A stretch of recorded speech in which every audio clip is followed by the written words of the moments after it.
Sebenarnya awalnya itu dari karena kan dulu ada perwakilan sekolah untuk mengikuti pelatihan waktu itu. Yang diselenggarakan Dina. Iya, kebetulan dua guru kami lolos. Dan itu ada ujiannya, ada graduationnya juga waktu itu. Iya. Karena lolos, lalu kami dimonitoring visitasi apakah bisa untuk ikut dalam termasuk sekolah yang tatap muka.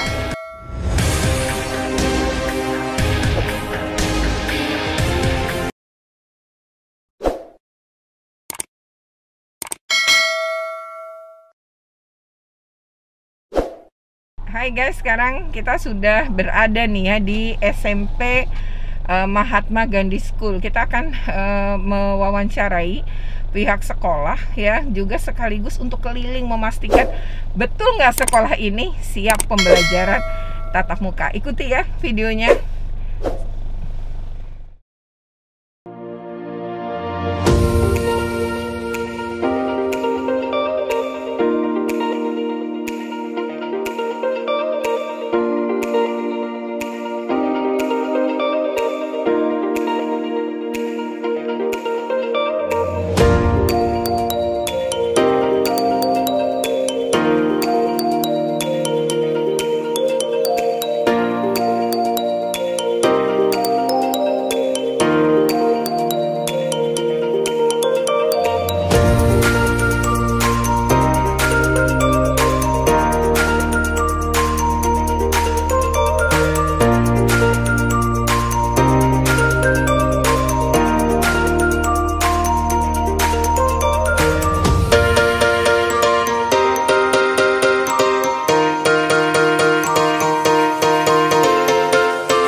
Assalamualaikum warahmatullahi wabarakatuh. Salam sejahtera untuk kita semua.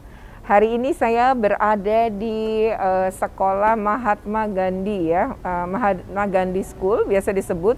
Ini masuk daerah Sawah Besar ternyata. Ya, masuknya wilayah Jakarta Pusat. Tadi saya sudah keliling sekolah dan melihat proses pembelajaran yang kebetulan hanya satu kelas, yaitu kelas 7. Jumlah murid yang masuk di kelas 7 ini sekitar 12 orang. Dan tadi sudah keliling dari pintu masuk sampai alur untuk menuju pintu keluar. Dan masuk ke seluruh ruangan yang memang dipergunakan selama pembelajaran tatap muka di masa pandemi ini. Jadi ini kita akan ngobrol sekarang dengan jajaran sekolah dan juga ada perwakilan siswa. Ya, bagaimana kemudian proses pembelajaran tatap muka ini dimulai di sini dan bagaimana sekolah ini kemudian salah satu yang lolos dari 85 sekolah oleh pemerintah Provinsi DKI Jakarta. Nah, kita akan ngobrol, tapi sebelumnya jangan lupa untuk di like, share, komen, and subscribe. Bagi yang sudah subscribe, saya ucapkan terima kasih. Bagi yang belum, segera bunyikan loncengnya dan kita ikuti obrolan berikut ini. Bu Koni, terima kasih atas waktunya. Kita mau ngobrolin ya tentang tatap muka, tapi sebelumnya kata tak kenalkan maka tak sayang ya. Ibu mungkin bisa ngenalin diri, nama, jabatan, ngajar apa, dan lain-lain yang mungkin bisa sebagai informasi yang Ibu sampaikan tentang diri Ibu. Silakan Bu Koni.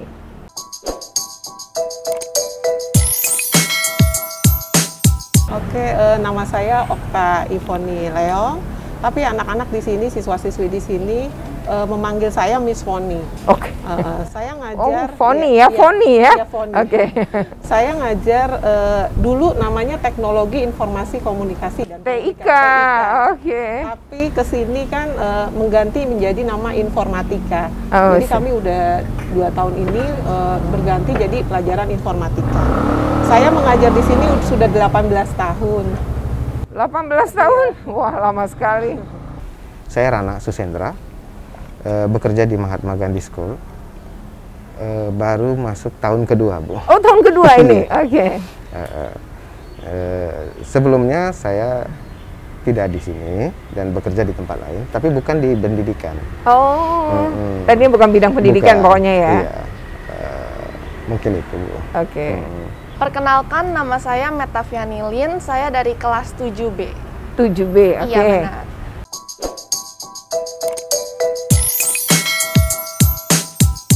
Sebenarnya awalnya itu dari karena kan dulu ada perwakilan sekolah untuk mengikuti pelatihan waktu itu. Ini diselenggarakan dinas. Iya, kebetulan 2 guru kami lolos. Dan itu ada ujiannya, ada graduationnya juga waktu itu. Oh iya. Karena lolos, lalu kami dimonitoring visitasi apakah bisa untuk ikut dalam termasuk sekolah yang tatap muka. Lalu kemudian setelah lolos, kita guru-gurunya semua, guru bidang studi di SMP, itu mengikuti pelatihan yang diadakan sekolahmu itu. Iya. Di situ kita memang diajarkan pelatihan mengenai blended learning, di mana mengajarkan kepada anak supaya anak lebih enjoy, nggak bosen, nggak boring, nggak tanah sekarang. Udah setahun kan nggak di rumah terus dan online terus. Jadi kita ikuti itu. Oh, blended itu artinya tatap muka dengan PJJ gitu ya, secara bergantian gitu dilakukan. Dan dilakukannya baik yang di sekolah maupun di rumah gitu. Jadi yang di rumah, dan kalau di sini ya sistemnya, kalau di sekolah dan di rumah tuh pelajarannya sama, materi yang diberikan sama. Oh, gitu. Materi yang diberikan sama, waktunya juga sama.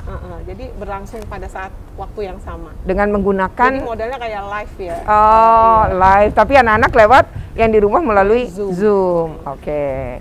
Nah, apa lagi Bu yang dipersiapkan selain tadi ya pembelajaran?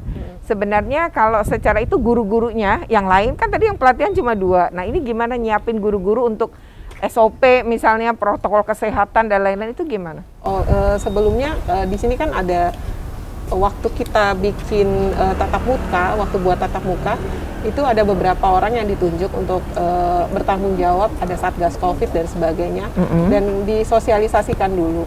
Disosialisasikan apa aja yang harus kita siapkan. Contohnya nanti ini kalau kita mau masuk hari ini, kita dari hari Jumat dapat screening secara online. Jadi baik guru yang datang maupun siswa yang datang.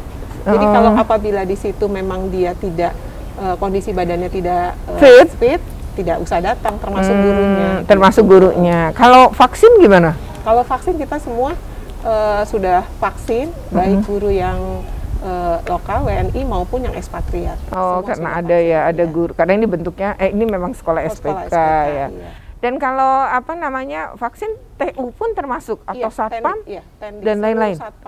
Satpam, kemudian suruh sekolah semua.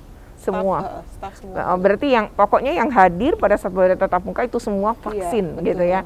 Itu sebagai bentuk keamanan ya, dan menjamin bahwa ya ini aman. Kalau anak-anak kan memang belum ada vaksin anak ya, sehingga tidak mungkin divaksin ya.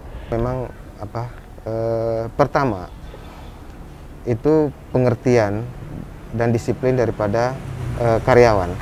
Itu sangat dibutuhkan. Ya. Termasuk di sini disebutnya pion.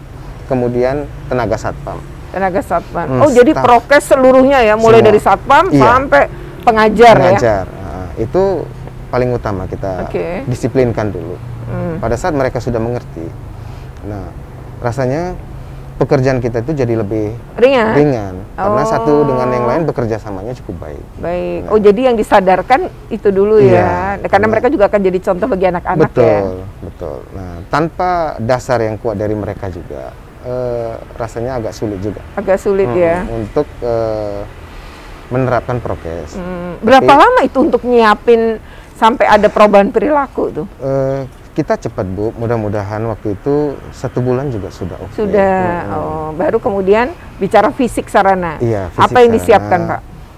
Untuk prokes kesehatannya mulai dari hal kecil, mulai dari kebersihan, disinfektan, hand sanitizer, terus kesiapan wastafel cuci tangan.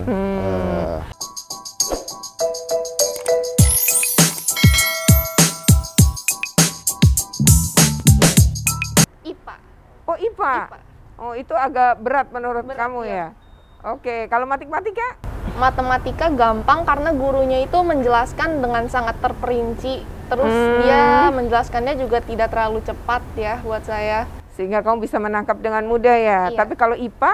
Kalau IPA sebenarnya bukan karena masalah gurunya, tapi materinya memang berat saja untuk saya. Oke.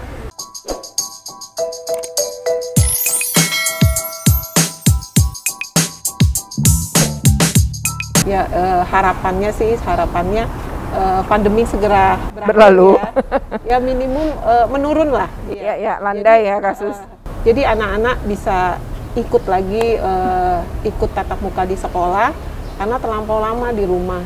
Karena dari hasil yang kami lihat, mereka tuh tatap muka tuh yang datang tuh seneng karena terlibat langsung dengan gurunya ya bicara.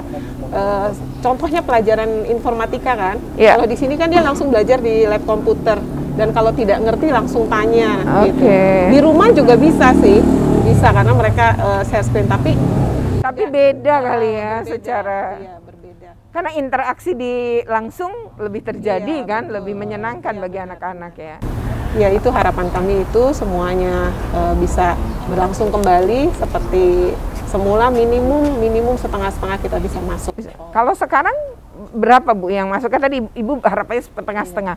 Kalau sekarang mungkin bisa digambarkan yang kalau masuk. Sekarang dari 197 siswa yang ikut pembelajaran itu kelas 7 12 orang, kelas 8 3 orang. Hanya 3 dan itu tetap dilayani ya.